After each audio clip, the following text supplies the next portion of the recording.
तो आइए हम उस सवाल को जानते हैं जो बिहार बोर्ड हर बार पूछती है, एक सवाल तो कम से कम देती है और 5 नंबर में ये सवाल आती है। ये है ग्राफ वाला क्वेश्चन, ठीक है ना। ग्राफ वाला क्वेश्चन को हम लोग कैसे हल करेंगे, ये सवाल समझते हैं अच्छे से। देखिए सबसे पहले आप जो समीकरण दिया है, पहला समीकरण को ध्यान से देखना है, फिर से उसको लिखना है x + 3y - 6 बराबर में 0। देखिए ये 6 को उधर भेजना है, यानी क्या हो जाएगा, ये उधर जाएगा तो क्या हो जाएगा, बराबर में हो जाएगा, प्लस में हो जाएगा 6, यानी कि ये हो गया। आपको क्या करना है, सिर्फ एक मान को ही लिखना है, यानी कि जो है एक्स वाई है तो एलएचएस में जो है सिर्फ एक ही टर्म को रखना है। तो हम यहाँ पे क्या करते हैं, एक्स को रख लेते हैं और ये 3y को उधर भेज देंगे। पहले उधर क्या है, पहले से 6 है और ये 3y गया तो कितना बचेगा उधर, माइनस में 3y हो गया। अब क्या करना है, यहाँ से सबसे मेन खेला यहीं पर है। आपको इसमें जो है ना कम से कम जो है 3 बॉक्स भरना पड़ेगा, कम से कम 3 बॉक्स। इसमें लिखना है x, इसमें लिखना है y। अब आपको यहाँ ये देखना है कि इस क्वेश्चन में जो है x के y की जगह पर क्या ऐसा रखे मान कि x का मान जो है ना सिंपल आए, साधारण आए। जितना मान आप साधारण रखिएगा उतना आपको इजी होगा बनाने में, ठीक है। चलिए अगर हम देखा जाए, अगर हम y का मान जो है अगर 2 रख देते हैं y की जगह पर, तो ये कितना आएगा, 3 दूनी 6 हो जाएगा, 6 में से 6 गया 0 बचेगा। यानी कि y का मान अगर हम 2 रखे हैं तो x का मान कितना आया है, 6 में से 6 गया 0, यानी कि 0 आ गया है। इसी प्रकार आपको रखना है, में से 3 जाएगा तो कितना बचेगा, 3 बचेगा। मतलब y का जो मान है अगर 3 रखे हैं तो x का जो मान है वो भी 3 आ रहा है। आपको क्लियर है, ये समझना बहुत जरूरी है। और आपको चेक करते हैं, आगे बताइए फटाफट से। अगर हम इसके जगह पर 0 रख देते हैं, 0 y की जगह पर रख देंगे 0, तो ये कितना 0 आएगा, 3 गुना 0 0 हो जाएगा, 6 में 0 गया तो 6 बचेगा, यानी कि जो x का मान है वो 6 आ रहा है, ठीक है ना। इस तरह से आपको जो है इसके घर को फिल कर देना है। अब हम लोग चलते हैं क्वेश्चन नंबर दूसरा समीकरण पे, ठीक है। दूसरा समीकरण क्या है, 2x - 3y और ये 12 को भी उधर भेज देंगे, क्या हो जाएगा बराबर में 12, प्लस में हो जाएगा क्योंकि इधर माइनस है, उधर हो जाएगा प्लस। हम लोग को जो है एक ही टर्म को रखना है। हम लोग क्या करेंगे, सिर्फ x वाला को रखेंगे, आप y वाला को भी रख सकते हैं, उससे कोई दिक्कत नहीं है। तो बताइए उधर पहले से 12 है और ये -3y को उधर भेजेंगे, क्या हो जाएगा, प्लस में 3y, ठीक है। यहाँ से अगर देखा जाए तो क्या होगा, बताइए x बराबर, तो क्या हो जाएगा 12 + 3y, अब बटे में कितना हो जाएगा, ये 2 चला जाएगा इसके नीचे, ठीक है। अब हम लोग क्या करेंगे, यहाँ फिर से वही करेंगे, फिर से आपको जो है 3 घर को फिल करना है उसी प्रकार जिस तरह ऊपर में किए थे। यहाँ लिखना है x और यहाँ लिखना है y। अब बताइए कि क्या इसमें हो सकता है जो कि हम लोग को जो है y का मान भी आसान हो, x का मान भी आसान हो। इसमें अगर थोड़ा सा दिमाग लगाइएगा तो एक बार देखिए, इसमें थोड़ा सा दिमाग लगाना पड़ेगा कि कैसे हो सकता है। एक बार देखिए ध्यान से, अगर इसमें देखिए y का मान जो भी रहेगा या x का मान प्लस में भी रख सकते हैं, माइनस में भी रख सकते हैं और 0 भी रख सकते हैं। बताइए क्या होगा अगर हम इस बार ध्यान से देखिए, थोड़ा सा भी वो दिमाग लगाइए कि अगर हम y का मान अगर इसमें जो है -4 रख दें तो क्या हो जाएगा, क्या हो सकता है। देखिए अगर y का मान -4 रख देंगे, देखिए y का मान रखें कितना, -4, तो 4 दिया 12 और प्लस गुना माइनस माइनस हो जाएगा, यानी कि 12 में से 12 चला जाएगा, कितना बचेगा 0, और 0 बटे कुछ भी रहते कितना होता है, 0 आता है, यानी कि x का जो मान है वो 0 आ जाएगा। अगर y की जगह पर -4 रखते हैं तो x का जो मान है वो वो कितना आएगा, 0 आता है। इस बार जो है -4 नहीं रख करके -2 रखते हैं तो कितना आएगा, 3 दूनी 6 यानी -6। अगर ये देखिए यहाँ पे कितना 12 में से अगर माइनस हो जाएगा तो कितना बचेगा, 6 बचेगा और नीचे में 2 पहले से ही है, तो 2 से कटेगा कितनी बार में, तो ये कटेगा कितनी बार में, 3 बार में। मतलब y का जो मान अगर -2 रखे हैं तो जो x का मान आ रहा है वो कितना आ रहा है, वो आ रहा है 3। बहुत बढ़िया। और क्या रख सकते हैं, बस एक और खोजना है, एक और खोजना है और यहाँ पे हम लोग का आंसर आ जाएगा। चलिए क्या और रख सकते हैं, हम लोग को देखना है कि छोटा से छोटा मान आए, बड़ा मान ला देंगे बड़ा भी आएगा लेकिन थोड़ा सा कॉम्प्लिकेटेड हो जाएगा, थोड़ा भारी हो जाएगा।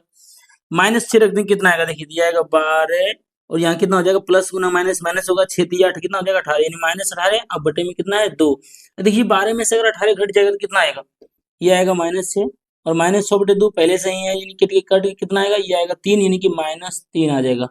मतलब जो है अगर y की जगह पर -6 रखे हैं, -6, तो x का जो मान आया वो कितना आया है, -3। देखिए ग्राफ में भारी नहीं होता है, कुछ हार्ड नहीं होता है, बस आपको ये दोनों अगर भरने आ गया तो समझिए आप ग्राफ को सीख चुके हैं। बस आपको इस पे फोकस करना है कि ये हम कैसे फिल कर सकते हैं, इसको यहाँ दोनों बॉक्स को कैसे भर सकते हैं। जिसको ये भरना आ गया उसके लिए ग्राफ इजी है, बच्चों का खेल हो जाएगा उसके लिए। अब हम लोग को क्या करना है, जो हम लोगों ने मान बैठाया है इस बॉक्स में, इसको इसके ऊपर रख देना है। जैसे देखिए कैसे रखेंगे हम लोग, x0 y2, तो y2 है मतलब y2 प्लस में है, तो y2 प्लस में किधर जाएगा बताइए, ऊपर जाएगा। तो y है 2, यहाँ तो यहाँ पहुंच गया, लेकिन x0 मतलब कि x ना तो इधर गया है ना तो इधर गया है, मतलब यही बिंदु हमारा यहाँ पे आंसर रहेगा। इस बिंदु को टिक कर लेंगे।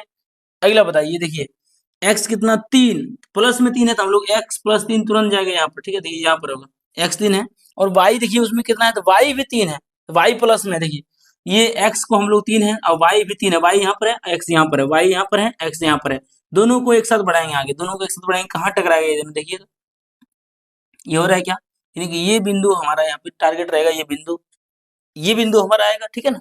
अगला देखते हैं क्या x कितना है, 6 है, तो x हम लोग यहाँ लिखेंगे 6, तो यहाँ तक x हमारा 6 हो गया। y इसमें 0 है, मतलब y ना तो ऊपर गया है ना तो नीचे गया है, यानी कि यही बिंदु हो जाएगा क्या, इस प्रकार। इस क्वेश्चन में जो है एक मिस्टेक हो गया है, इसलिए यहाँ पे फिगर इस तरह बन रहा है, इस तरह तो नहीं बनना चाहिए, सीधी लाइन में बनना चाहिए। देखिए मिस्टेक कहाँ पे है वो आपको बताते हैं। देखिए x जो अगर हम x के बदले में, इस बार y के बदले में यहाँ पे 3 रखते हैं, तो ये 3 3 9, यानी कि 6 में से 9 हो जाएगा, तो माइनस में 3 बचना चाहिए, क्योंकि यहाँ प्लस में 3 नहीं है, बस इतना। यहाँ पे क्या होगा, यहाँ माइनस छूट गया था, यहाँ माइनस छूट गया है, ये क्या होगा, माइनस में 3 होगा, ठीक है ना। देखिए अगर y की जगह पर 3 रखते हैं, 3 3 9 होता है, अगर माइनस 6 में से माइनस 9 जाएगा तो माइनस 3 बचेगा। यहाँ पे सिर्फ इतना चेंज करना है, -3 लिखना है। इसका मतलब है हम लोग को दूसरा को जो दूसरा बैठाए थे फिर से बैठाना पड़ेगा। x कितना है, माइनस में 3 है, इधर नहीं जाकर के हम लोग क्या करेंगे, x है माइनस में 3, यानी कि यहाँ पर होगा, ठीक है ना। और y कितना है, तो y है प्लस में 3, इसका मतलब इधर है। देखिए x है माइनस में 3 और y है प्लस में 3, ये ऊपर है, ये भी जाएगा अपने रास्ते आगे, ये भी जाएगा अपने रास्ते ऊपर, ठीक है ना। इसको भेजेंगे ऊपर ऐसे और इसको भेजेंगे ऐसे 3 में, तो कहाँ पे टकराएगा, ये यहाँ पे टकराया। अब हुआ ना सीधा लाइन, ठीक है। अब क्या करना है, ये जो लाइन आया है आपको सीधी इंची से लेकर के जो है स्केल से आपको सीधा लाइन खींच लेना है। यहाँ पे तो सीधा लाइन होगा नहीं, लेकिन आपको जो है अच्छे से सीधा लाइन खींचना है, बस ये सीधा लाइन खींचेगी। अब जो ग्राफ किस समीकरण का है वो भी लिखना है। ये पहला समीकरण ग्राफ है, पहला समीकरण को फटाफट से यहाँ पे लिख देंगे, कितना है, x प्लस 3y माइनस में 6 बराबर में कितना, 0, ठीक है। ये समीकरण हो गया। जो भी बिंदु हम लोग लिखे थे वो बिंदु को भी लिख लेंगे। ये बिंदु बताइए कहाँ कटा था, पहले x को लिखना है फिर y को लिखना है। देखिए पहले x कितना है, -3 लिखेंगे, -3 कोमा y कितना गया है, ये भी गया है 3, ये यहाँ पे कटा, ये यहाँ कटा है। देखो x कितना गया है, x यहाँ पे कुछ नहीं गया, ये x 0 है, यहाँ पर सिर्फ y गया है 2, लिखेंगे 0,2।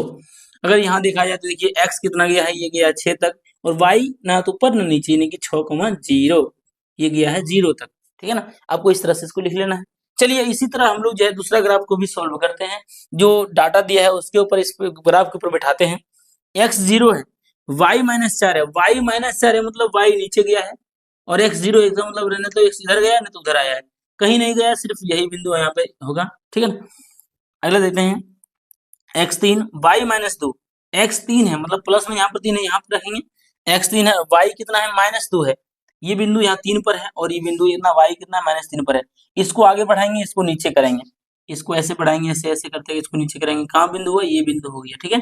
ये बिंदु होता है क्या, ठीक है। चलिए और देखते हैं क्या, x -3 है, x है -3 यानी कि यहाँ पे होगा, और y कितना है, y है -6, y -6 है। देखिए x है कितना, 3 पर है, और y कितना है, -6 है, मतलब कि x -3 आया है और y -6 आया है।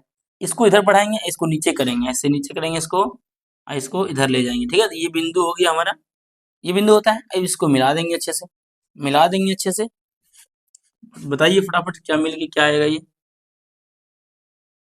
ऐसे मिला देंगे, और इसको भी यहाँ पे जो है मिलाते रहेंगे, मिलाते रहेंगे, मिलाते रहेंगे, ये अपने आप देखिए यहाँ पे कट जाएगा, ठीक है ना। इस प्रकार जो है हम लोग फिर से इसको क्या करेंगे, बिंदु को लिख देंगे, समीकरण को लिख देंगे। ये बिंदु अगर बात करेंगे, देखिए x कितना आया है, पहले x होता है तो x आया -3, और y कितना है, तो y है -6, इस तरह से। उसी प्रकार हम लोग देखेंगे, इसमें देखिए x कितना गया है, x नहीं चला है, 0 है, और y -4 आया है, तो पहले x फिर y, यहाँ पर तो लिखा गया 6.6,0। इस प्रकार जो है हम लोग ग्राफ को हल करेंगे। ये जो ग्राफ है वो दूसरा समीकरण का है, तो इसको भी लिख देंगे, कितना है, 2x - 3y और -12 बराबर 0। ये समीकरण इस तरह से कुछ हल होता है। अब हम लोग को जो है आंसर लिखना है, लिखेंगे अतः बिंदु लिखेंगे होता है, बिंदु ग्राफ को जो है ना 6 पॉइंट इतना पे काटती है, कितना पर 6.0 पे काटती है, लिख देंगे परिभाषा आप लोग। तो बताइए एक्स बराबर कितना होगा, देखिए आगे जो रहता है सबसे शुरुआत में एक्स लिखाता है, यानी कि एक्स बराबर तो 6 आया है, और वाई बराबर कितना आएगा लास्ट वाला यानी 0 आएगा। एक्स आंसर कितना आ गया है, एक्स बराबर 6, वाई बराबर 0। ये होता है ग्राफ का क्वेश्चन, आपको 5 नंबर देके जाएगा। आप अच्छे से बनाइएगा तो आप इसको 5 मिनट के अंदर बना सकते हैं, अच्छे से ध्यान से, बस आपको फोकस करना है ये भरने के लिए, ठीक है ना, इसमें गलती ना हो, आप पार जाइएगा बढ़िया से। 5 नंबर आपसे हल हो जाएगा, आप लोग सिखा दिए हैं अच्छे से, ग्राफ आप लोग सीख गए होंगे।